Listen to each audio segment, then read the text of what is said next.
sa mga nababalitaan natin na marami sa kanila nagtatrabaho sa pilitan kahit magkano lang sweldo. Kaya hindi sila makapag-complain dahil nga ang panakot sa kanila wala silang papel. So paano natin matutulungan ang ating kababayan sa Pilipinas kung mismo mga pamilya lang na narito hindi makapagtrabaho ng maayos?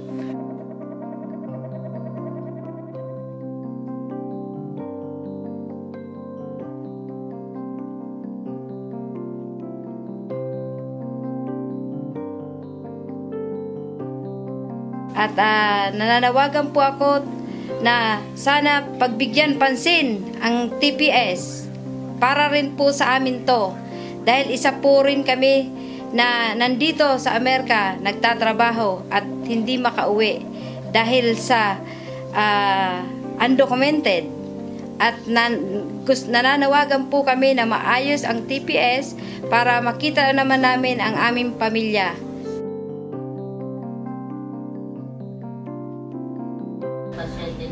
My family in the Philippines who were affected by the Tacloban, to be honest with you, I haven't heard from them, and I'm very distraught and disturbed. I wish they are doing well, because when I tried to give them a call, they couldn't answer. But I heard a lot about Tulag Leyte, that a total destruction happened.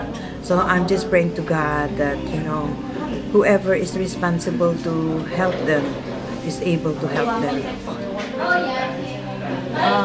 Ako po yung nananawagan sa mga kababayan ko dito sa ibang bansa, sa Amerika, na tulungan po natin ang ating mga kababayan na nasalanta sa Pilipinas.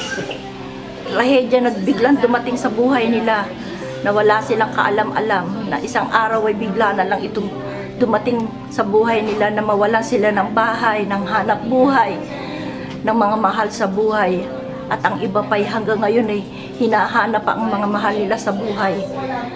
What do we want?